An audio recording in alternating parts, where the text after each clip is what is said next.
So we're live. We're good. I think so. We Cool. should Let's be. just go live and not talk.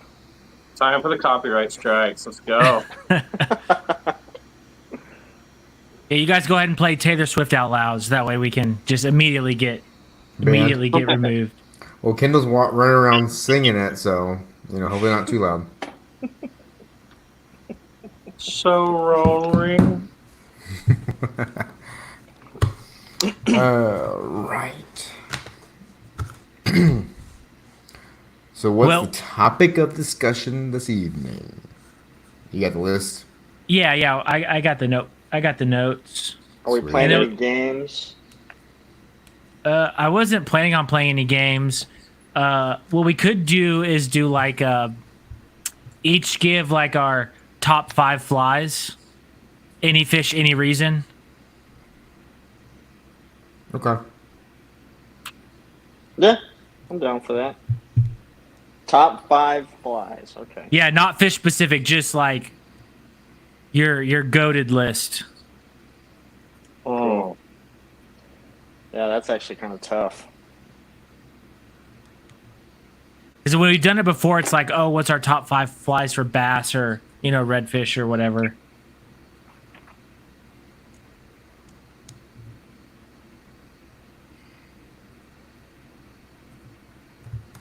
Okay, looks like we're live.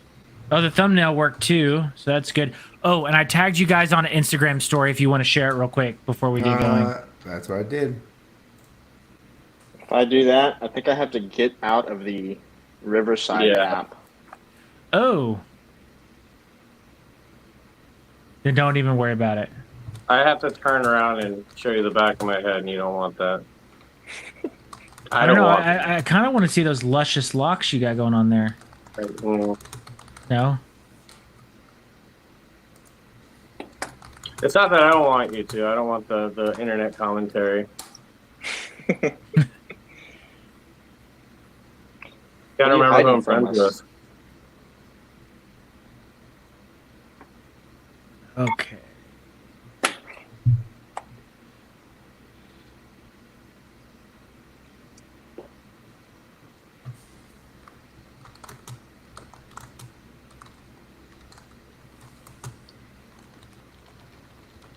What are you typing over there? A comment in the YouTube chat. Already? Okay. No, I'm typing a message to the to the listeners. All right, you guys ready to roll? Hey, Chris, do you want us to use your name or do you want us to use blacklisted?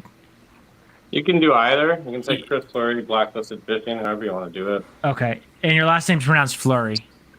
Yeah. Yeah. Okay. Sweet. All right, you guys ready to roll? Yep. I thought we were already rolling. I mean, like officially. Oh, There's like three. There's like 3 officials. It's like the end of Lord of the Rings, but it's at the beginning of our show. There's 3 beginnings, and then it'll get going.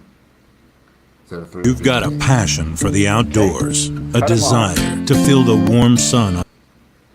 Sorry about that, guys. Let me start that over. I wasn't ready for it to start playing while you guys were in the middle of conversation. Oh, you're good. Get it going. All right.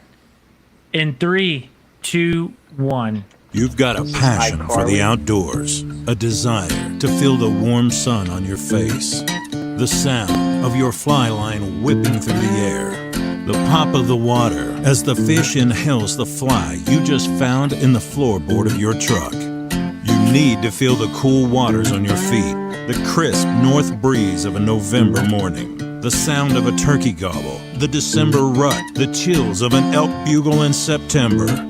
It's the longing passion to chase your obsession. This is what we share. This is what we preach. Welcome to Honey Hole Hangout. Oh no. What's up, everybody, and welcome to Honey Hole Hangout.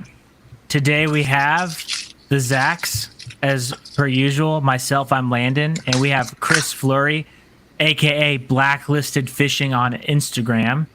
Welcome to the show, Chris. Hey, y'all. So, Am I supposed to do it too? No. Chris, why don't you walk us through the journey of you coming on the show? Shoot, I think I started listening to you guys like right at the beginning, or pretty close. Oh, so you're OG. Yeah, I'm pretty much. I think I remember seeing your stuff pop up on Texas Freshwater Fly Fishing page on Facebook page. Probably. That's probably true. Yeah. You're talking about like one of your honey holes drying up and whatnot at the time. And then, I don't know, I just started kind of chatting with you guys over the episodes. And That's how you found out about this? That was an old episode. I mean, that was like one of the first couple. Well, that was It a was YouTube video. Yeah. Yeah. Was that was the one where I relocated like 7 gar? Is that what you're? Yes. Yes. Yes, a little puddle, and you were relocating, and then it like, dried up the outside. I forgot about that. So that is crazy. I forgot that happened. Yeah. So I went out to my honey hole and it was dry, except for a puddle that was like 3 feet wide by 3 feet wide. And in this puddle, still alive, were 7 like small like spotted gar. So I loaded them up in my net and then relocated them to like some water, which was just crazy because like an hour later and they may not have been alive. I don't know. I've heard, you probably didn't have to do that. I've heard that during droughts, fish actually retreat into the aquifer. Is that right? Yeah. Not done any looking into that. Not that anybody needs to get into it. I know of somebody who's Seen very knowledgeable on that topic, and he's told me a few things. Well, so considering they would have had to have gone about through maybe 30, 40 feet of mud to get down to the aquifer, I think me moving them was probably the best case scenario for what I encountered. Hey man, there were springs all over. Oh, Hey, you dude, never know. There's ones by me that are pouring out constantly. That's crazy that's how you found out about the podcast. That was like way early. Yeah. Early YouTube video. That was like one of the first YouTube videos I think that we did. Yeah, that may have been like one of the first YouTube videos we did. And didn't you do and it one with only the has carp, like 100 too? videos. Yeah, me and Adair relocated some carp as well in a different video Yeah, we did. on the San Antonio River that were like, it wasn't as dire as the gar. There was actually still water there, but they were definitely like isolated puddles. So we wanted to get them into the connected section of the river. Yeah. Well, that was like last year when the San Gabriel over by me dried up. I mean, 100%. You're talking 50-foot wide river in certain parts, and I walked up on a puddle of probably 20, 30 carp just dying. Jeez. And I had to there's nothing I could do because it was quarter mile, half a mile in every direction, in both directions of just no water. So Are there like any deep pools or anything near you that like held water? That was the only one. That was the only one that was keeping them. Damn. Oh, dang. So like, it's the same, and the same thing happened within the next like 2 months. So I've got 2.5 acres in the back like 80 feet of creek front, but it's like a seasonal creek, and so 3 years ago it flooded up, and I've got video of carp just swimming upriver and gar swimming upriver when it was flooded up, and it was dry when we moved in, and for that next year I had 12, 14-inch bass in there. There's a couple 2-3 foot gar, tons of carp, some big catfish, and I fished them for a while. And then when that dried up, the hole that's right behind my house, and I think I'd posted about it, just kept shrinking. And we had to go out of town for a weekend, and I came back, and as we're driving across the bridge, I look over, and there's like 40 vultures just feasting. So how's it look now? How's the Gabriel now? So the Gabe, and I was talking to Gold about this the other day, he said it's running better than he's probably seen in about 5 years. And it's running better than I've ever seen it since I moved up here, which is about 3 years ago.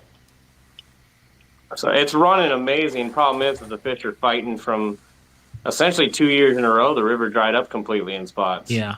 Mm-hmm. So are you finding fish in these sections that were dry? So we're finding them because I'm only about 10 minutes from Tejas Park off of the San Gabriel, Georgetown Lake.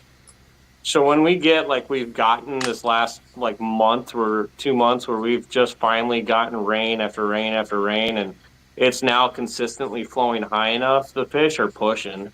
Like holes that were full of fish are now empty, and when you start really putting in some river miles going upstream, you're finding fish where it was completely bone dry last year. That's good. So they'll push really hard. It's just they had to push a long ways this last year. I mean, we were walking stretches of the river where, a mile you saw minnows, and that was it. And Yeah. It wasn't like they were hiding under undercuts. This is limestone bottom, limestone walls, and maybe a couple slabs in the middle, and that's about it. And there's just no fish. Where in places where there used to be 30, 40 fish. Man, that's crazy. Man. Well, I know we did real recovery a couple weekends ago, like where we had fish. Some sections that we had in the fall were completely dry that we couldn't fish, and we had guys catching fish this spring in those sections that were completely dry. So I think it'll recover. I think like the rivers actually recover faster than we think that they do. Well, I will we- say that.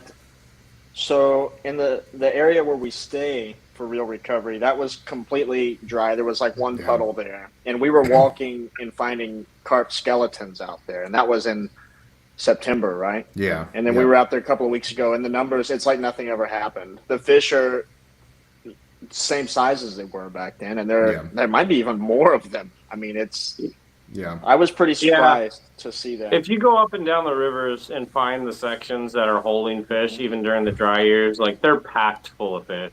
Oh yeah. So even when it was completely dry, we had, there's areas with springs that are, super, super full of fish. And of course they're packed, so you can't catch, it's really hard to catch them because you spook one and the whole thing's gone.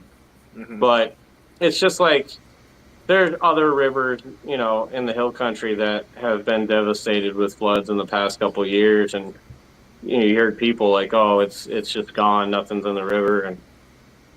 And then the last year you go and do a float, and you'll have banner days now on some of these rivers. Yeah. Yeah, for sure. Zach, what are you tying? This is a version of Jim Gray's Damsel in Deceit. And the reason I say it's a version is because the hook that he normally ties on is a TMCO 200R, I believe it is. And I don't trust myself with those hooks, so I'm using my typical Bonio carp. Why don't you trust yourselves with those hooks? Because they're a thin wire, like curved nymph hook. Oh, and you reef on them and bend them, don't you? What's that? When you reef on them, you bend them when you're tying. I don't know. I've never tried, but but yeah. So I'm using what I've got on hand and what I know that I can handle a fish with. I'm sure the original hook that he uses is great. I mean, he catches carp like nobody else in the state, but I don't trust myself. So got to do what you can. So what what's the Landon? Oh, nothing. What's the material list? Material list is, so I'm using the chickaboo off the bottom of a hen cape, but chickaboo for the tail, and then a vinyl D-rib body with daddy long legs out the sides, and then a hackle of. I'm using American hen. I'm not sure exactly what he uses, and then a dubbing head with some bead chain. Yeah. Actually, soon, sometime in the next few months, GRTU will have a video of him tying this fly, so you can see the real way to do it. Nice. That was from your tying night at Orvis, where they recorded. That was one of the ones that he did. What other flies did he do at that tying night? I bet you can guess. Lantelope? Yeah. He did the lantelope, this one, and then if I remember correctly, he did a craft for bait fish. Okay. I think. Nice. But yeah, so I've been meaning to tie this one. I just hadn't done it yet. Hey, Zach, why don't you give us a quick soccer update? Because we didn't get one last week. So, anything interesting going on in soccer coaching? Oh yeah. So last week we lost 0-3. It was not great. It was a bit defeating. But yeah, Was it a player issue or a coach issue? it was. Well, I mean, bit like of we can't win if we don't score. You know what I mean? Like, like that's what it comes down to. You know. So. Way to say it was the players. Well, I mean, there were some things we hadn't worked on that we probably should have before the game. Like 2 of their goals came from around midfield. They had one player with like a really strong leg, yeah, and he just launched it, and my goalie wasn't prepared, and he was cheating out of the goal a little bit, and it went right over his head, and he didn't get a good angle on it. And so we just hadn't worked on those, and so it literally just, he was like, I don't know. So we have worked on those since.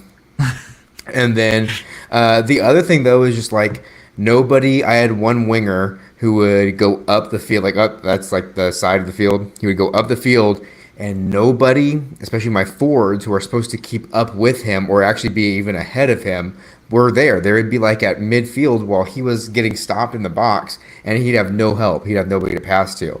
And so we worked on that a lot this week, the week before too. And so then on Tuesday, this past Thursday, about 5 days ago, we played another game, and we scored one early goal, and we went to the half. And then to start the second half, we tackled them, slid tackled in our box, and they drew a penalty, and so they got a penalty kick, and they scored on that to tie at 1-1. 30 seconds left in the game.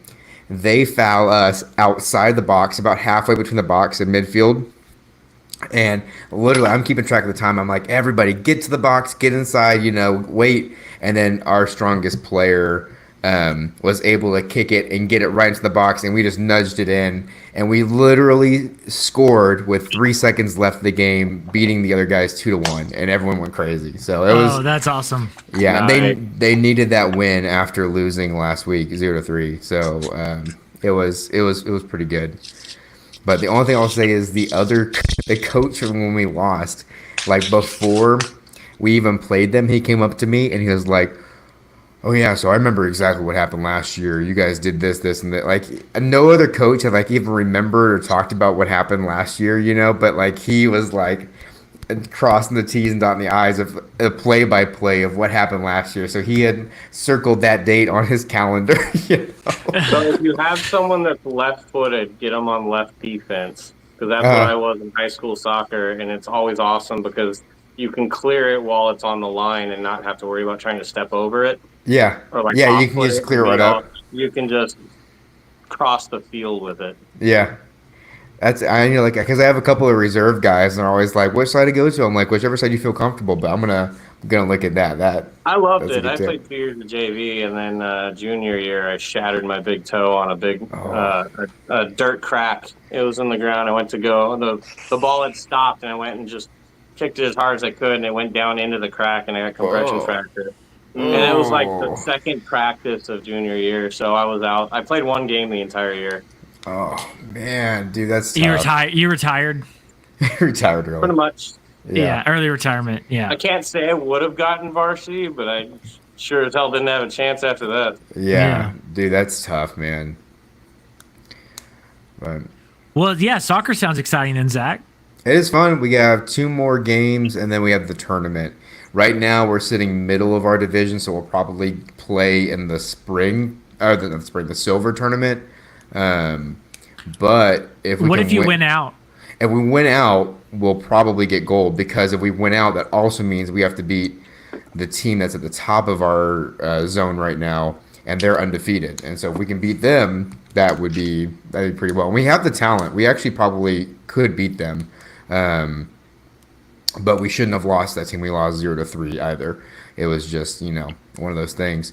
And then our last game of the season is against the worst team in our division, who has not won yet. And so that, either they're scratching for a win or it should be easy. You were saying how the other coach came up and was telling you what you did last year or whatever. Uh-huh. The first thing that came to mind was the 2 coaches and the water boy. Uh-huh. Yeah. I just pictured you in a dress and heels on the phone.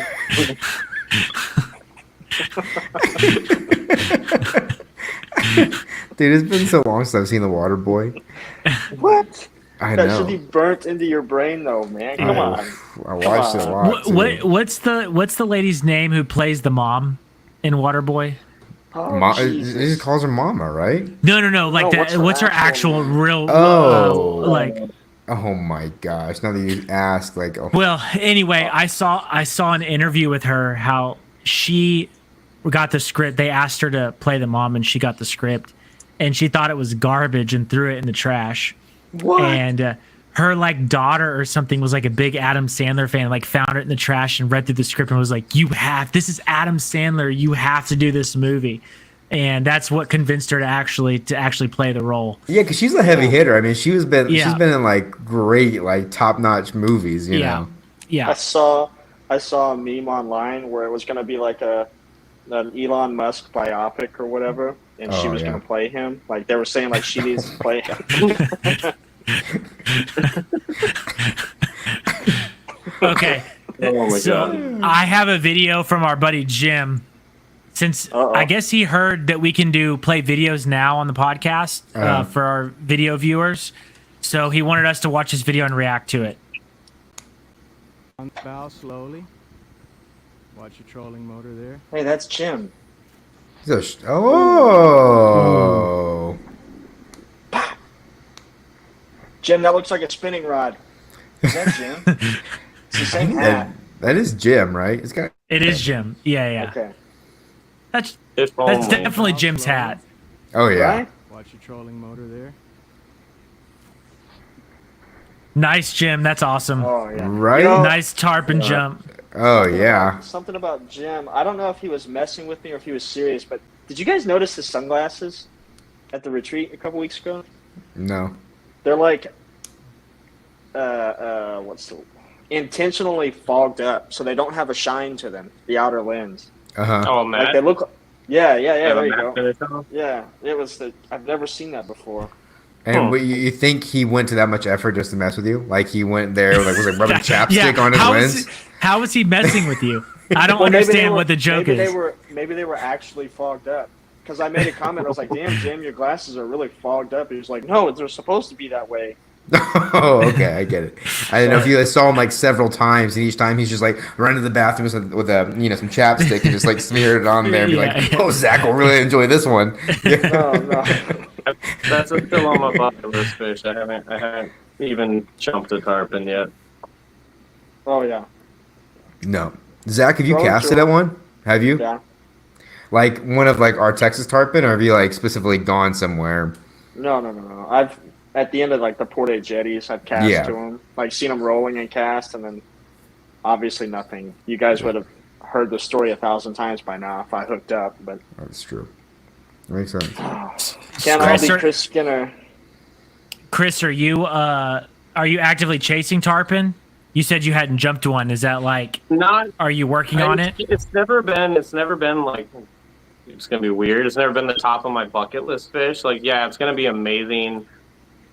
It's a beautiful fish. They fight like a cow. Watching them jump is amazing. But it's just never been a fish that I'm actively out on the coast chasing. No, I went down in this last year and I drove down there and I saw like a 3-footer roll off the jetty and cast it at it a couple times, but that was all I saw. And then I was at the end of the jetty, and guys were catching kings, just huge kings left and right. And so I was set on catching one of those. That was kind of all I was concentrating on for hours, and never got one. So I kind of just went down my way. And then that was for the Fly Trap's 2nd anniversary party. It was the same day. And so I drove down the night before, wanted to fish in the morning, and then head back up in time to make the party. So that's when I was kind of stopping halfway, trying to see if we could see him running in the surf and whatnot, and cast. And that's where I caught that little palometa. Oh I yeah. thought it was a pompano, but then when I was looking more on it, I was like, well, the fins aren't right. And I asked a couple people, and they said it was, and not ultra rare, but you don't catch them very often, I guess. Yeah. So it was kind of cool to catch one. And probably like even more uncommon on a fly. Yeah, I mean, I would wasn't imagine. casting at fish. I was just kind of blind casting into the Yeah. bars.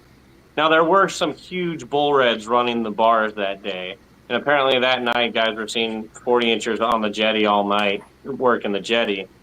But I was casting at a couple. I guess I was just casting the wrong flies, so I didn't hook up on any that day. Yeah. So why are tarpon not like one of your bucket list fish? I'm curious. I think it's because it's everybody's bucket list fish. It's like it's always been the end goal. Like people are just going for tarpon, going for tarpon, going for tarpon. And that's great. I want to catch one, but it's not ever been like my end all be all Yeah. saltwater fish. Like it is for some people, that or permit. Like I'd like to catch a permit. That's great. But like if I'm going to Florida, I'm gonna go probably to catch a tarpon, catch a permit, if I'm in the area. But I want to go for Jim hates it because I bring it up because he's gone for years and haven't caught one of the clown knifefish, the monster ones that are right there on there's like a couple lakes down on the east coast of Florida that perfect for clown knifefish to get like 10-pound range, 8 pounds, 10 pounds or something. These huge, crazy, invasive, I guess. At this point they're invasive, not naturalized yet, but they're just crazy looking fish. What are your bucket list fish? Big Dolly Varden. Ooh, Yeah. I'm about that. Big bull trout, which is when I was in Washington, not this year, but last year, I went to the Skagit and the Sauk River, which run into the Skagit, trying to chase some bull trout. But fish regs are weird. We get spoiled here where it's 365, 24/7 for fishing, and while I was there for 3 days, 5 hours of the last day was the only time I could fish. The rivers were completely closed down. But not just for steelheading, like they shut down the rivers completely. There's no fishing allowed. So it kind of limited my time and options. I caught a coastal cutthroat like 30 minutes before I had to go, which was kind of cool. Yeah. But then to rub it in, a guy up about 100 yards upriver pulled out a bull trout that he's holding it up like this. So that sort of salt in the wound did it. But Golden Dorado, because they're just... it's a monster fish, jumps like crazy, hits like a freight train, and it's in a damn trout river. Crystal clear water trout rivers. And if you like fishing for browns and you like fishing for peacocks or fishing for anything that hits hard as hell, you get that all in one fish. I've never caught one, never even gone down there, but it's definitely almost on the very top of my bucket list. Yeah. But and then same river, there's the big pacu there. So Yeah, Dorado's high on my list too. Yeah. And Yeah, Dorado's very high. Dorado and peacock bass, and don't get me wrong, I would love to go to Florida and catch a peacock bass, but actual like a real one. yeah, like a real one, native now, peacock bass. A big bull mahi mahi is really high on my list too. Really? Oh yeah. So I caught my first on fly last year. I guess they're called chicken Dorado. Mm. A little 12-inch, just little dink. I went with a friend. He's got an offshore boat. We went 35 miles off of Galveston for red snapper fishing. And then while we were there, I had brought my 8-weight and my 12-weight. I had on the boat, and when I got tired of just reeling up a fish every 2 seconds from 100 feet, which beats the hell out of you, suddenly there was an 8-foot hammerhead circling the boat. Ooh. And so I took it off the 12-weight and just started casting at it, and it didn't want what I had. But then this remora branched off from it and went underneath the boat, and I cast it out, and it just hammered the fly. And that little fish fought as hard. Oh, I didn't think they would hit as aggressively as they did, but it was like a freight train. It missed the first set and then just came right back for it. So, no joke. And then I was fishing for blue runners the whole time because they're just everywhere. and I've never had to retrieve as fast as I had to get one of them to bite. Like, they will not even look at the fly unless you are stripping as fast as humanly possible. But when they hit the 8 weight and they tore off with it, like they're putting me in backing. That's something I want to do real bad is like go offshore with a fly rod. Yeah. Yeah. And I've never done it, so I'd be like happy just catching literally anything. Well, yeah, Anything offshore would be fun. That's what happened. We were on our way back. We were just heading back, and he almost ran into a big log that was floating in the middle. And I kind of told him, I was like, hey, turn around, let's go check it. And we cast a couple times and didn't see anything underneath it. And he casted just a big spoon, like a big jigging spoon past it, probably 30, 40 feet past it, and started reeling in really fast. And then you see a school of like 100 of those little chicken dorado just come blasting up at it. And so then I'm just like, it's on, and I'm casting like crazy. And they're kind of the same way. You just have to strip as fast as you can to get them to chase it. They don't want it unless it's going as fast as possible, because they know if it's not real. They want it very alive. Yeah. And so I finally hooked one, and then we hooked probably 10 of them and brought them home, because I didn't even know there's no limit in the Gulf. There's no size limit and there's no bag limit for Dorado. Really? For Mahi. Yeah. I did not know I didn't know that. Yeah, so we caught as many as we wanted to at that time and then took off because there were no big ones. And we trolled for kings for a little bit and had a 6-foot shark take the bait, and then the waves started getting even a little too sketchy for, I think he has a 28-foot, 30-foot boat. But that was my Dorado. That was my Mahi. Man, that awesome. sounds fun. Yeah, it does. And I hear the way to do the offshore charters too is because they're pretty expensive, but just get a group of dudes, and then you split the cost, and it's more reasonable to do it that way. If I was looking for that, that's when I'd call Fowler and ask him down there. He knows those guys that, he went out with them a couple times, and he knows the guys that run those offshore. I just happen to have a friend that had the big boat that he goes offshore, and he actually just got his captain's license this last year, so he's going to start doing offshore guiding trips. Oh, nice. Yeah. 35 some odd miles. I think his range is 35 miles. Okay. That he goes in his boat. Yeah. Yeah. That's cool though. So is he going to do conventional guided trips or? Yeah, he's just a conventional guy. He's not a fly guy. He's just a conventional guy. He's low. He's just here. No gatekeeping there. No elitism. Hey man, offshore just spin casting or just dropping a rig, that's still fun, man.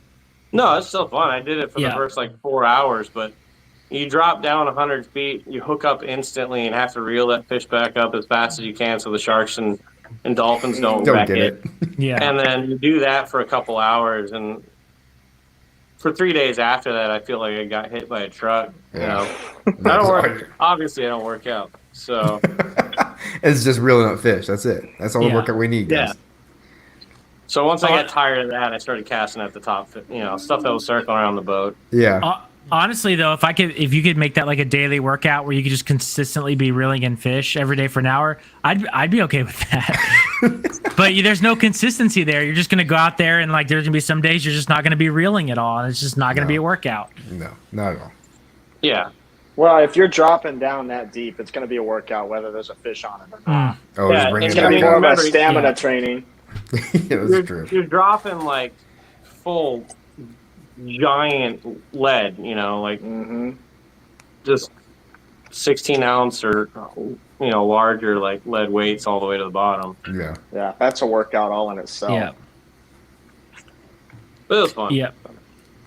All right, Chris. So let's talk before we get into our conversation we're going to have about fish species. Tell us about your steelhead. You've been doing some steelhead trips, so kind of fill us in on your adventures there. So I've been steelheading one time, and I've caught one fish. So I'm definitely not the right person to ask. You've been kind of DIYing it a little bit and spending more time. I don't go on the trips really with money to just dump in a guide, which if I had it I would, but so I work for a hotel, and every year they have a little engineers conference for the head maintenance guys, the hotel, and they send us all up to Redmond, Washington at one of the hotels there, and we just have like a 2-day little thing where we all talk, get to know each other, kind of share some info. But I found out where it was, and the first trip up I booked 2 days after the meetings on the return flight, because they pay for the plane ticket there and back, and I can book the 2 days whenever I want. So I don't have to pay. I can stay longer than the meeting. I don't have to pay anything more. Yeah. So I really wanted to go fish somewhere, and the Skagit River had been talked about a whole bunch, and I didn't have time. I didn't have time that trip to drive all the way to the OP, the Olympic Peninsula, northwest of it. So I just drove upstate and tried on the coast a little bit. Just got skunked. The tide was crazy that day. And then so I went to the Sauk River, which runs into the Skagit River. And I camped out there on this campground that looks like Jurassic Park. It's the crazy. You're up in northwest Washington. It is kind of the craziest thing, especially when you're used to, rose hedge and thorns here and Weesatch and stuff. And it was beautiful. And I woke up, and that next day was I had 5-6 hours to fish. That was it, with time to get back to the airport, turn in the truck, and get on the airplane. So I just kind of hit the Sauk hard, didn't catch anything, ran over the Skagit River. Now, are you two-handed fishing? No, so this time I've just got my 8-weight and I'm swinging sink tip, and I was swinging some big streamers.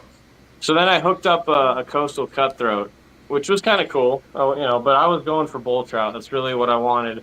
And I heard this area had a lot of bull trout and a lot of Dolly Varden for the rivers. So I was fishing there, and time was winding down, caught the one.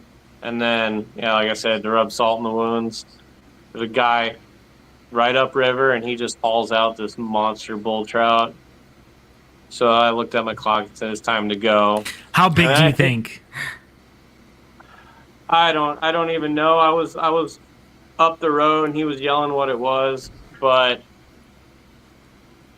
did he know that you were wanting to go 24, after 28 inch bull trout? Yeah. Wow. So it's kind of bummed, head back, and I hit traffic on the way back, and I was literally in the security line, and they were calling out last for boarding on my plane flight. Oh my gosh. So that was kind of that trip, and I didn't really catch anything. And then, so later last year, my cousin got married in Pleasant Grove, California. So it's kind of northeast of Sacramento a little bit. And we went there a couple days early, kind of scheduled a couple days early. My wife and her sister came with her so that they could do stuff outside the wedding. So they went to the Redwood Park and did that. And so I went up to the Feather River because I had heard it was a great river to fish at, and found some awesome stuff that morning and just cast and cast and cast. And then there is like 30 and 40 pound salmon just rolling in front of me everywhere. Just these monsters, and they don't want anything, and it was illegal to catch them. So if you hook them, you got to immediately either break them off or take the hook out and not take them out of the water. What kind of salmon? What's kings? What's the other name for them? Atlantic? No. I'm brain farting at the moment. Sockeye? No. Chinook. Yeah, so there was a bunch of Chinooks on the run. That was the spawning run while I was there. So then I heard go down to the dam, which is there where everyone fishes for them. So I drive down to the dam, and there's 30 people lined up where this thing's flowing out, and it's probably dumping 30,000 CFS out of the lake behind it. So there's There's a picture on my Facebook or on my Instagram, actually. You can see where it's just massive walls, but it kind of eddies around right next to the bank. So I said there's too many people, and I went downriver and I fished for a while, and it was like good swinging water. You know, it was maybe chest deep and just flowing, but 100, 150 yards wide, like really, really wide sections of river because it was high at the time. And I didn't catch anything. I'm like 6, 7 hours into the day, and I was kind of getting bummed out. So I went back to the dam, and there's nobody there except for these two guys with spinning rods around the corner. And so I waited. I went in like 50 yards south of them and started waiting, and I swung through this channel. And like this probably 16, 18-inch steelhead just slams the streamer and tears off down the river. And I finally got him. I didn't have my net with me, too. So I got him onto like a grass mat, and then I unhooked him. I took a couple pictures while he was just still in the water, and I let it go. And that was a hatchery one, so I was kind of like, okay, I caught one, but you know. So it had a clipped fin. Yeah, so it had no adipose. Yeah, no adipose. Yeah. So and that one, they tell when I was looking it up, they clip all of them, so you know exactly which one's hatchery. So then I went just upriver of where the dam is dumping out. There's a really strong eddy, but it's less than knee deep on this area. And I did like 3 swings and got slammed again. Probably about another same size, but that one wasn't clipped. So I got really stoked about that one. And then I think I swung the next swing and got another one. And so I got 2 hatchery and 1 natural or sea run steelhead within that last hour. Nice. Dude, that's awesome. Yeah. Yeah. And the whole time there's Chinook, like 20, 30, 40-pound Chinook just jumping out of the water everywhere. And they're so big that from 50, 60 yards, you can see the kype on their jaw. Like they're just huge hunchback, kyped out like crazy. But you can't target them. And if you hook one, you can't target them. But the big steelhead that run up from the coast will run with them in packs. And so if you're standing on the shore and you're looking down into the eddy where it comes, about every 10 minutes, this huge school would come through. And you could see the males and the females, and then you could see what looked like steelhead mixed in with them. But you would just have to kind of get lucky.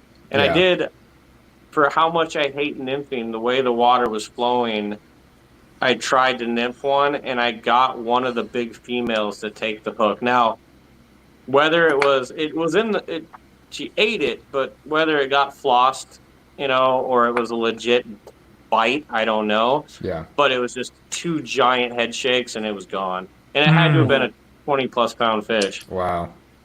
Dude, that's exciting. So that's cool. My steelhead story, it's very quick.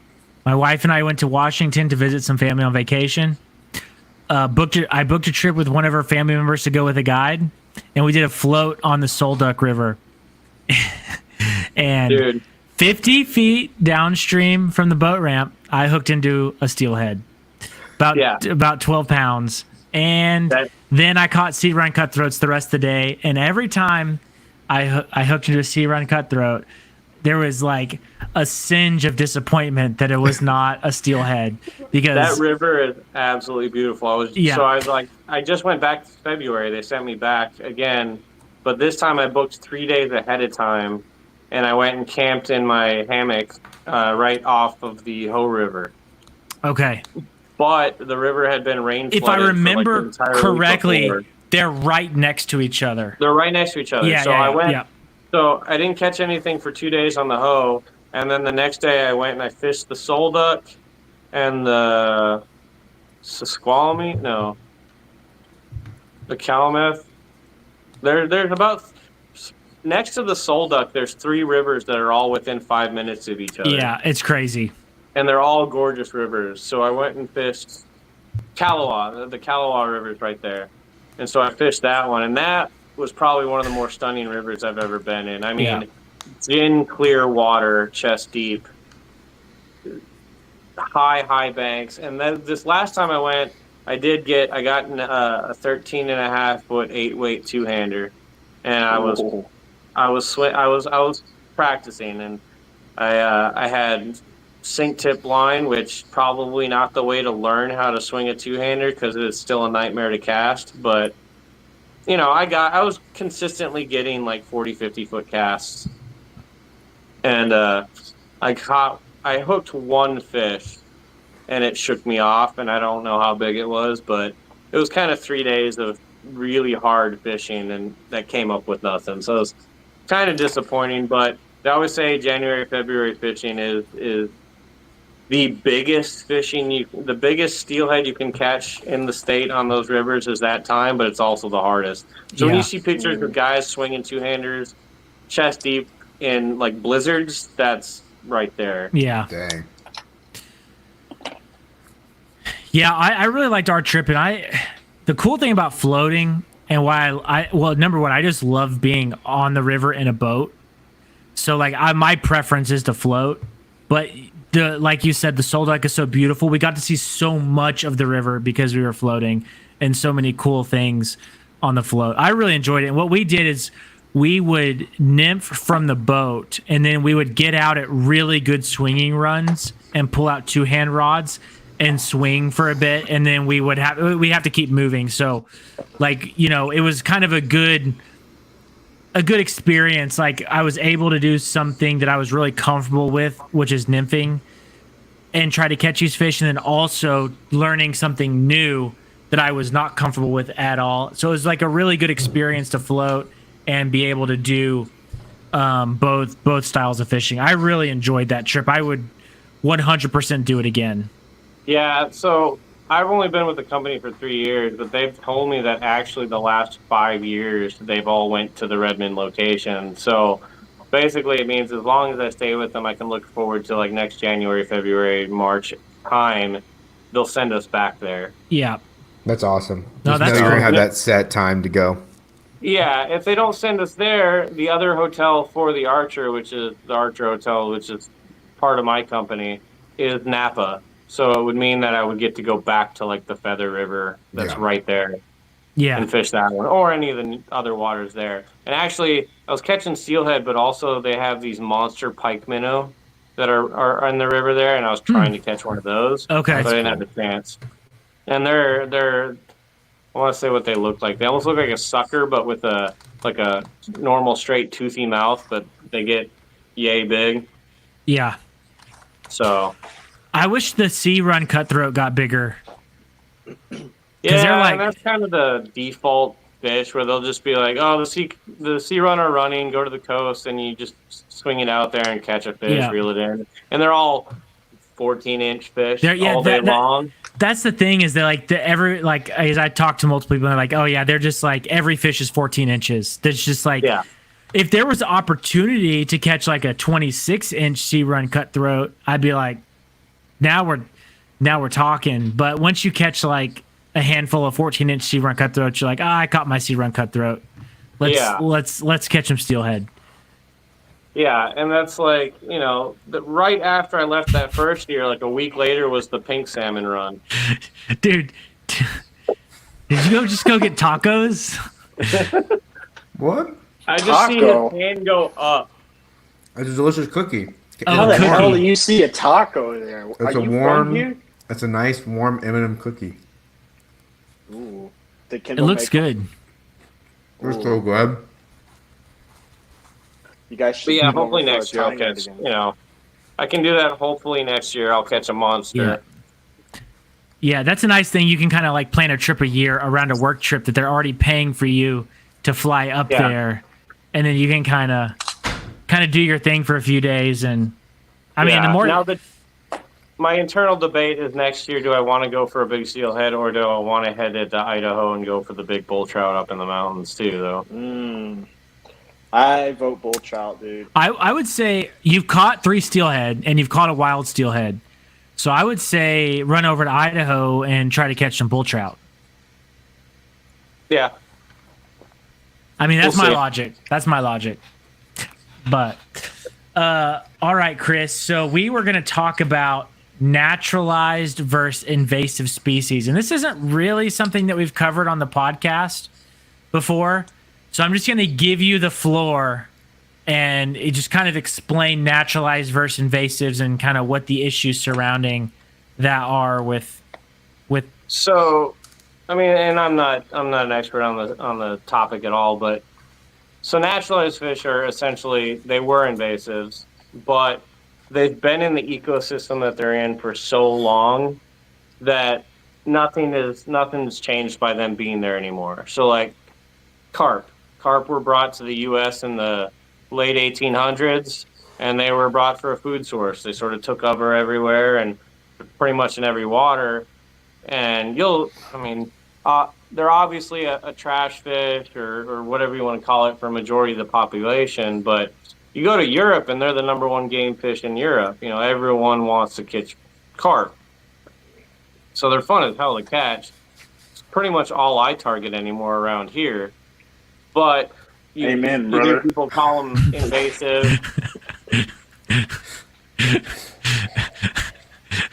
Sorry, You hear Chris, people go call ahead. them invasive everywhere, but they're naturalized now. You know, they're here at this point. And then you got your active invasive fish, like lionfish in Florida on the coast, where they got brought in on tanks and released out in the ocean, and they're devastating reefs because they haven't been here long enough for the ecosystem to balance itself out. There's nothing that can really compete against them on the Florida coast. Now they're down in Australia. You've got the fish that'll eat them. You got, their populations are controlled, but here they're not. Yep. And then the snakehead, which is, the almighty snakehead, which had people going crazy on the East Coast when they first discovered them in the one pond, and they were saying all kinds of stuff. But apparently now they've spread all the way to Arkansas. So I know they're in Arkansas because I go fish Arkansas all the time. And I've seen one in the Little Red River. And I even bounced a woolly bugger off his face. It didn't want anything and just went into the main current. And I know it wasn't a bowfin. I caught bowfin there on the fly. And the pattern was as visible as anything that you could see. It was a snakehead. And even the guys that had got out of the river with me were like, that's a snakehead. So they've gotten all the way, essentially, to the Mississippi and past, right?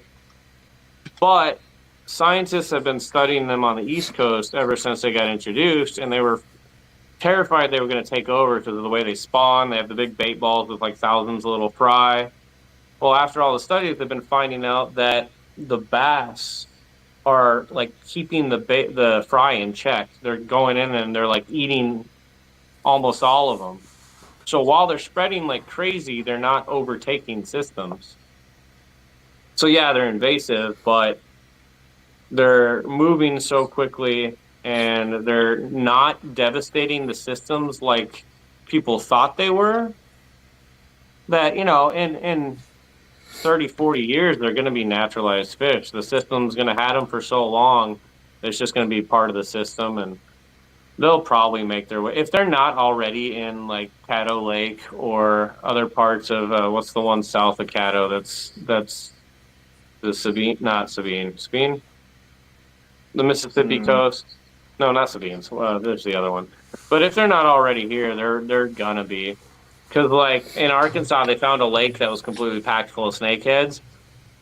And they used the Rhoda something that kills all gill creatures. Anything that breathes with gills dies. So when they treat something, they know basically they're going to do an entire kill off of that water body. Yep. And they said they couldn't get they couldn't catch enough. And so they just said, all right, we're going to kill everything in this lake. And they wiped out the entire lake. And then, like, half a year later, there's a lake, like, a couple miles away that they found them in. And it's just like, you're not going to stop them at this point. And they apparently taste absolutely delicious. They're, like, some of the better tasting fish you can catch. Yeah. So I'm not saying I want them to spread. I'm saying I'm just not going to be disappointed when they show up on my front door. Yeah, so, I mean, it's kind of the carp thing I get, largemouth bass I get. Smallmouth have been we just like talk about the Texas Hill Country. Smallmouth have been a problem for Guadalupe bass. And yeah. I don't know. TPWD is doing a pretty good job, like managing the Guadalupe bass and trying to remove the smallmouth bass genes that are kind of in the population. From like the research I've read and people I've talked to, they're doing a pretty good job of doing that.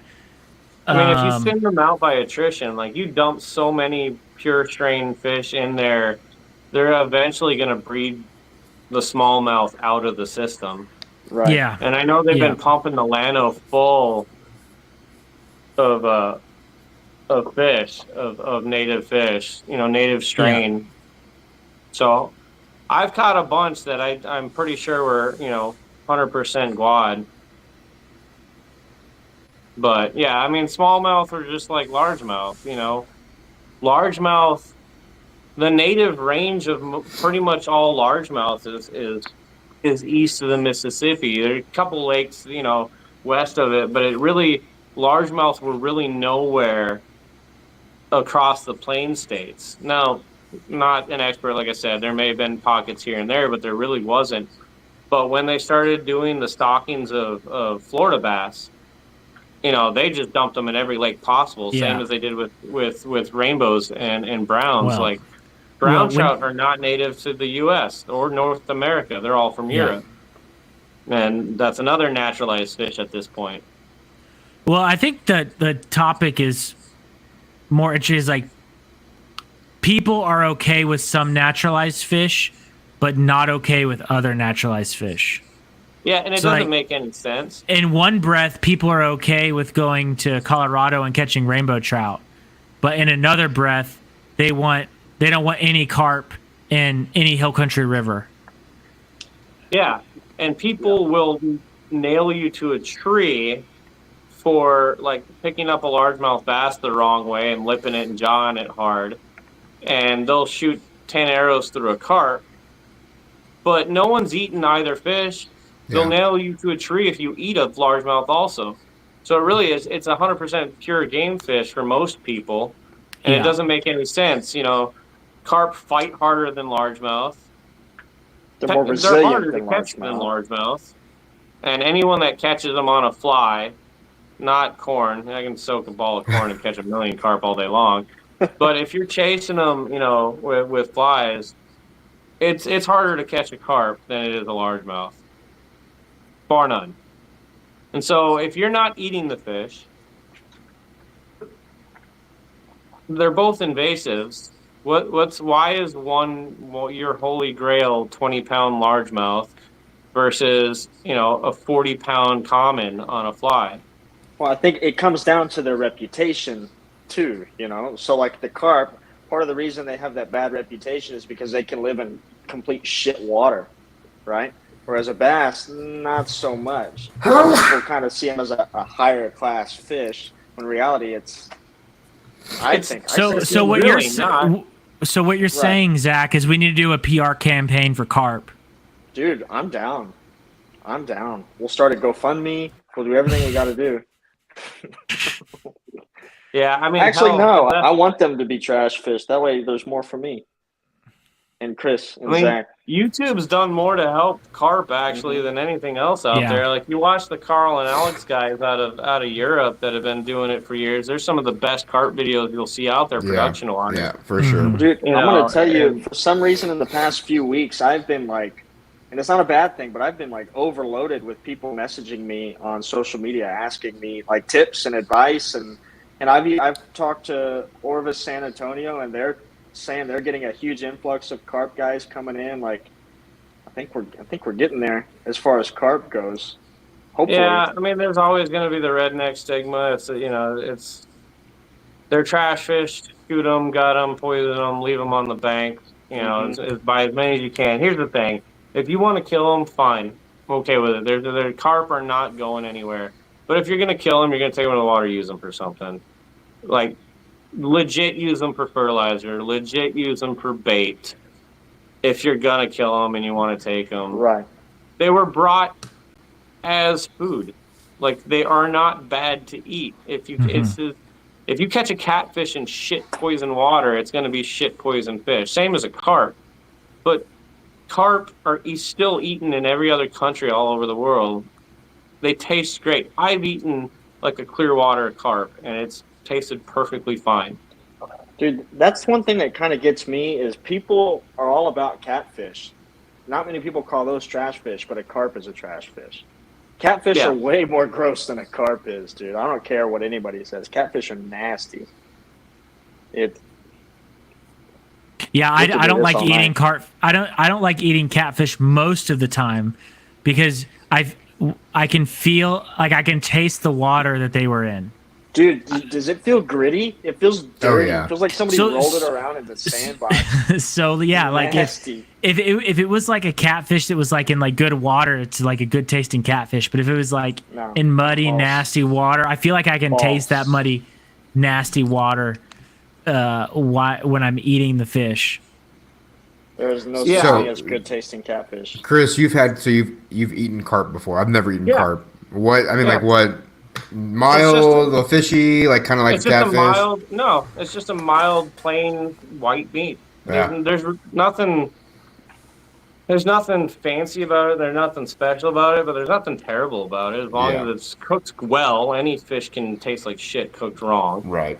And it comes from clean water because any fish from dirty, nasty, muddy, whatever is going to taste shitty. Mhm. So I don't mind it. Am I going to actively bring carp home? Not really. I don't keep almost any fish I ever catch. Like in the last 10 trips to the coast, I've kept 4 black drum. Yeah. Like I let all Yeah. my reds go. Well, I think that's a bigger deal, and maybe where some heads need to be swayed is like instead of catching to like fill the freezer and you let all your meat go bad, like catching what you're going to eat for dinner, Yeah. as opposed to like, oh, I'm just like going, like I know a bunch of guys that they just go down the coast and it's like fill the freezer, fill the freezer, fill the freezer. Like But you it's- don't need to limit out every time you go fishing. It drives me insane that like your goal is to limit and then get off the water. It's like the conventional guides drive me insane. I'm gonna get flack for this one, but you'll see guides that'll go out with their clients and they'll limit and then bring them back, dump them at the dock, catch their next, bring out their next set of people, limit out and go back, and they'll bring like 3 sets of clients per day. And that's it. Like if I'm paying for 8 hours, I'm on the water for 8 hours. You better be fishing with me for 8 hours if I'm paying for 8 hours. Well, it's kind of the same Yeah. thing with white bass. Dudes go out. What is the bag on those? 25? 25. Hey, Yeah. yeah, it's 25. like, So there's a boat of 3 guys, and they each keep their 25. It's like, what are you going to do with 75 freaking fish, man? Right. Keep a couple if you want. That's the fish I keep. If I go white bass fishing, I'm keeping fish. now there's a You keep trillion all of them, 25? so I'm not gonna knock against it. But I'll never keep 25, but like if I catch That's like what I 5, mean. 6, 7 fish, I'll keep 5, 6, 7 fish. Enough for me to I mean, have that's- like 1 or 2 meals out of it. Yeah, but I'm talking about the people, and again, I get it. It's a different arm of the sport, right? But 25 fish, that's a lot of fish, dude. Yeah. That's a lot. no, Yeah, no, that some people will plan it around. 3, 4 buddies go out, they'll limit out on all the fish, bring 100 fish, everyone cleans, and have a giant fish fry. Okay, That's I different. get it. That's. But if you I see feel like that- that's a different situation. If you see the same guy in the same spot every time you go there during the entire run, and they're limiting out every single time, like Yeah. you've got a chest freezer full of fish that you're going to throw half it away next 6 months. Yeah. Mm-hmm. Yeah. 'Cause I love Agreed. fish, but I ain't eating it every day. I'll tell you that much. Yeah. See, I don't like fish that much. Just generally, Oh, I I'd- do. Like flounder's I'd rather- my favorite coastal fish. yeah. Really. I'd just rather eat chicken or red meat personally. So I just don't eat a lot of fish in general. So I'm just not keeping a lot of fish either. Yeah, But no, I'm going out for the therapy of it all. Really, Yeah. I mean that's Yeah. my zone out. That's my time to just Yeah. forget My thing about is- everything else. I just wish people were more cognizant of, keeping fish and more. Well, like I don't have a problem with guys keeping fish at all, but just think through it more. We're more, cognizant about keeping fish, and then keeping in mind as well that if they are going to release a redfish that's not a slot fish because it's under slot, that they should treat that fish with care before they release it. Yeah. I mean, yeah, definitely do what you can if you're going to release it to not. You want to give it its best chance, you know. Yeah. Keep it in the net. Keep it. One of the fun things about fly fishing is trying to catch a big fish on the lightest you can, you know. But if you're realistic. also trying to take care of the fish, like I'm gonna tip it up. Like I'm going 25-pound tippet if I'm for redfish on the coast. Yeah. I might go a lighter rod to make the fight fun, but I'm wrenching that fish in once it looks like it's about to go too long. I'm getting it in the boat, get it back in the water, revive it, and make sure it swims off. You know, without you know just tiring the ever living hell out of it. And then the first dolphin or shark that comes along is just gonna wreck it. Yeah. Hey man, they need to eat too. They need to eat too. Hey, you know, Circle of life. Circle of life. if they're there chasing it, they've survived on their own well enough. You know. Yeah. Hey, so we got a good question in. Has anyone caught any smallmouth buffalo on the fly? Oh, Yes. Yes. I'm not. Actually, So while you're getting that ready, I've told it on the podcast before, but quick funny story. I was fishing the Brazos River, caught some what I thought to be carp, 2 of them, posted on social media because I was like pumped. This was my first carp. This is probably like 7 or 8 years ago. 'Cause I thought I caught my first carp, and Chris Fowler commented like, "Bro, that's not a carp. That's a smallmouth buffalo." So, yeah, I've caught 2, and I thought they were carp. I was pumped, and anyway. yeah. So that's my biggest one.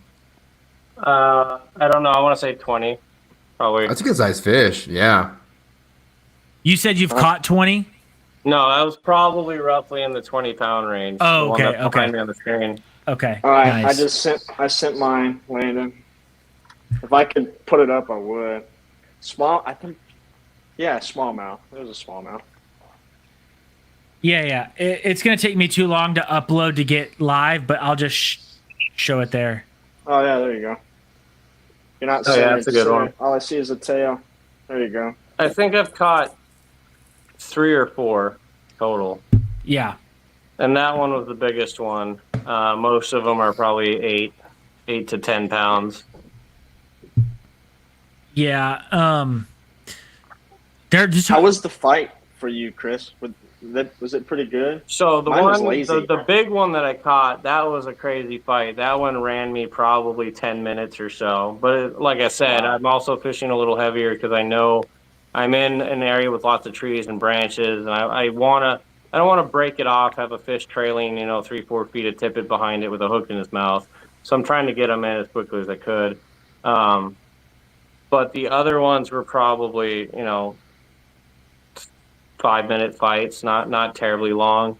But one of them was a pair of them that were feeding at the bottom of a little waterfall, and I swung a chartreuse woolly bugger in, and it actually swung over and went for the fly. Wow. And my wife has Dude, it on video somewhere. She was behind me and she started recording. That's but awesome. It was like solid black. It was like this really dark black smallmouth. That was north. That was like northeast of Waco. There's a something Fort Park up there, and it was the dam release below the park that we stayed at. Okay. I had to force feed that damn thing. I couldn't get it. I mean, it was in the mouth. It ate the fly, right? But it was like I probably had 20 shots at the fish before I finally got the fly in its mouth. Really? It was yeah. So it wasn't super like. They can feel like real sometimes, bro. You can just sit there and watch the fish and just put a fly in its face over and over and over and over, and it'll finally go, oh, okay. Now, are you throwing like carp flies for it, or are you throwing like midges or Yeah, I'll throw smaller carp flies, like my smaller hooked ones, smaller bodied ones, generally olive or black. Yeah. Keep them in that olive black and craw colors is kind of what I try to stick with when I'm going for them. Now, Nice. I got a question for you, Chris. You keep saying you kind of you. This is the wrong term, but overdo it on the gear to get them in fast because you're fishing heavy cover and brush. And what exactly are you talking there? Like eight So weights or no, like mostly just like tip it. Because I know okay, I'm in just an tip it. area where if they run into the branches, they run into underbank, they run in roots. If I don't have something bigger, they're just going to break it off fairly quickly because I've had it happen. If I'm fishing like 2X, which I'll do sometimes, especially because I'm fishing pretty much all glass now. So your rod takes so much brunt that you can fish a lot lighter and they're still Mm-hmm. not going to break it. But the problem is where I fish, that doesn't matter because once they run you under bank or they run you around trees, they're just going to snap it off. And if I'm fishing a heavier tippet like a zero, or 16 pound or something, if they're heading for the bank, and I've even got my 4 weight glass that I fish with carp around here a lot, and if they're running straight for the bank, I can just turn them. Like you can just physically just change directions and turn that fish away from the bank, and it's not going to break you off. And mostly it's because I don't want that fish swimming off with a fly and tippet hanging out of its mouth. Now, if you said the number, I'm sorry I missed it. But what weight or what pound, like what size tippet are you jumping up to handle stuff like that? Mostly 16, so like Six. Okay. zero. Like a lot of mine is one. Most of my spools are like 1 and 0X spools, and then I'll carry some heavier stuff with me. Um, but mostly all I fish with anymore around here is my 4 and my 6 weight glass. That's it. And I bring my 6 weight if I'm fishing where I know there's going to be a big carp, and I know I'm going to be able to tie on a decent size like a hair bug, and crank that out for bass and whatnot. Because a lot of the San Gabriel is 100, 200 yards of knee deep water and then a 10-foot pool. You know, and you'll have to swim across the pool. But before that, I'll tie on a popper and chug it across there and see if I can get something. Then I'll cross that and then tie on a carp fly. Because inevitably, what normally happens is I go out with poppers on, and I end up walking into a school of carp that I spook, and I'm like, oh, okay, no, I'll toss out for bass behind this, and I take 10 steps forward and I spook another carp, and then you get pissed off and you tie on a carp fly and you walk 100 yards and you don't see a fish and you're like, are you kidding me? Why does it always work like that? I don't understand. Every single I've heard time. that a spooked carp releases a pheromone to warn the others. Yeah, so that's what I've heard, but Yeah. generally I give them about a 10-minute turnaround time. Like if I Yeah. spook a pool, I can usually give them about 10 minutes and come back and they're gonna fish. And sometimes you'll spook and then you'll go another 20 feet and that fish is just still sitting there feeding and it didn't Mm-hmm. spook the other one. But the fish in See, the I've San Gabriel are like redfish. I pretty much like if you it's the perfect coastal practice for red fishing is catching around us. I don't know how they over by San Antonio and stuff, but around us, like they're backing, they're tailing, and yep. if you catch them in the right mood, they'll charge it down a fly, same as a red will. Yep. No, it's the same. I don't really fish. I'll go down to the San Antonio and fish for them, but I've never done that great. But like Hill Country, Kerrville, Comfort, wherever, I've run into them tailing and belly crawling, and hell, so shallow their eyes are out of the water. And those are my favorite to cast too, man. Those are fun. But Yeah. yeah, it's the same thing. Just like redfish, better than redfish, harder than redfish. We got another question. Our buddy John sent us a question. John, Chris, John Stoffer. Hey, what's up, John? Hey, John. Chris just picked up a 2-hand micro spay. Any tips for getting started practicing while in Texas? And even spay is new to me, so I would say just get out to something. If you want to practice for where you're gonna like normally be casting spay and moving water, is find you a little stream that's just moving.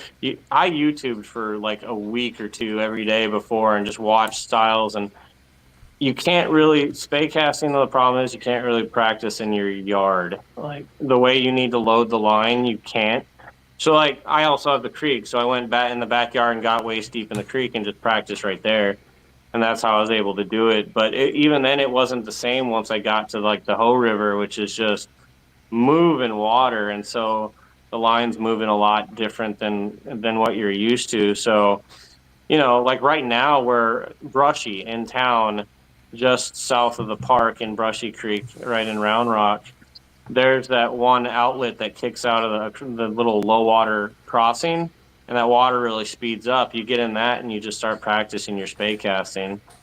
And like I said, I'm not great at it still, but with spay casting I would not try to lawn cast or any of that. You kind of can't. It won't load the rod the way it's supposed to. John, let's And also, build a I don't know lazy if you- river. I don't know if the area has any, but if you find a guide around here that knows how to, maybe get some lessons. I don't know if what's his name gives, Austin Orr. If Austin, I know he single hand spays. I know he's really good at single hand spay, but I don't know about two hand spay. But there are some guides in the area. What's his name? Gilly. I think he fished up in Washington a whole bunch. He's got family up there, so he knows. Maybe they, be able to give you a half a day and teach you how or something. Message, ask around if any of the guides know how in the area and see if you can get a little lesson on it. Yep. Isn't there a guy that works up at what's that fly shop in Austin? Living Waters. Sportsman's Finest. Oh, Sportsman's Finest. I think they have a guy there that's like a big spay caster. They might. They had someone there for like 2 years ago that I met that had moved from out of state and had done like bigger water spay casting and stuff. Yeah. But that's kind of a jaunt for me now. It used to be closer to where I lived, but now I live up in Liberty Hill, so I'm kind of away from town. Round Rock and Living Waters is kind of close to me, but Bass Pro's there, but Bass Pro really doesn't have anything. So Speaking of Bass Pro, real quick. So Zach, Lou bought some of those MFC beads. And she had the same problem you did. Yeah, dude, I'm telling you, they suck. So MFC, get your shit together. Dude, it's crazy. I couldn't believe it. If you didn't know, the beads are inconsistent, so some of them don't even fit on hooks. Yeah, like some of them have a big hole, some of them have a small hole. Yeah. Across one package, they'll all have completely different size eyes or different size holes. Excuse me, guys. I'm sorry. One last question, and then we'll call it for the day, fellas. Any tips on catching Rios in crystal clear water? I've thrown several colors of Rio getters, no luck. Maybe wait till after spawn. Definitely wait till after spawn. And if you want to catch them during spawn, for me, it's just been stand there for another 2 hours and keep casting. Yeah. Eventually, you'll piss them off. You're not gonna get a hook that's them trying to eat it. You're gonna get them to bite it because you pissed them off. Because they're cichlids, and cichlids get angry. They pick up and spit rocks. That's why they're hard to keep in tanks, because they'll break the glass. They'll see the reflection, and they'll pick up rocks and spit it at the glass, and they'll crack tanks. I did not know that. No. So basically, you're gonna get them to pick up your fly, and hopefully the hook's oriented correct when you set the hook that you're gonna catch them. I've actually, this was on Brushy Creek. I caught a cichlid, and it was during spawn. And what it was doing was I would cast at it. It would pick my fly up and move it away and put it down, but it wasn't eating the hook. Yeah, I did that over. Eventually, they'll just get the hook in their mouth, and you can hook up with them. Yeah. Well, that's why cichlid flies, like the Rio getter, for example, or the Rio Bandito too, they're tied with a really short tail. That way the fish doesn't have a choice but to grab the hook. I mean, they'll still grab the tail, but it's a lot harder for them to get just the tail. Yeah, and short rubber legs. Very short rubber legs. Shorten the rubber legs. That's definitely been my experience. And I won't rip set the hook, because a lot of times you're getting so frustrated and you've been casting the same fish for 20 minutes or so, you'll want to rip it like hard. Normally when they start to pick it up is when I'll just really, really gently just put tension on them. And most of the time you'll either just pull it right out of their mouth gently and they won't almost even notice it, or it'll head shake and hook itself, and then you can just start fighting it. Yeah. Mm-hmm. For sure. All right. Sounds good. Thanks everybody who tuned in to watch us live. If you guys didn't know, we are live streaming this podcast now every Tuesday. We start between 7 and 7:30. And so if you want to catch us live, tune in on Tuesdays at 7. Otherwise, you can catch us, when the podcast releases on Apple Podcast, Spotify, all of the other sources. And then the video version will also be released to YouTube as well. So however you want to watch us and check us out, we're there. Chris, huge thanks. Yeah, thank you. Oh, thank you. We finally made it happen. We had to go virtual, and it happened. Yeah. It's been a long time coming. So maybe we'll do it again soon. yeah, for absolutely. Sure. So, anyway, and the Zacks, thank y'all. I'll be moving soon. It's coming in close, but we'll keep the podcast rolling. And until next time, fellas. I expect a nicer backdrop at the new place. Got it? Yeah, now Not that my this empty pegboard nonsense. I know Right? my pegboard's empty now, and like this is the trash room right now, so you guys can see like all the garbage like on the floor because everybody's throwing stuff into this room because this is like the garbage room for now. So The catch-all. Yeah. So, all right, guys. All right, thanks. Look in the description below to find links to our website, online store, YouTube channel, Facebook, Instagram, TikTok, Discord server, and blog. Please send your podcast questions and inquiries to info@honeyholeangling.com. Thanks for hanging out with us. We'll see you again next week. Sweet.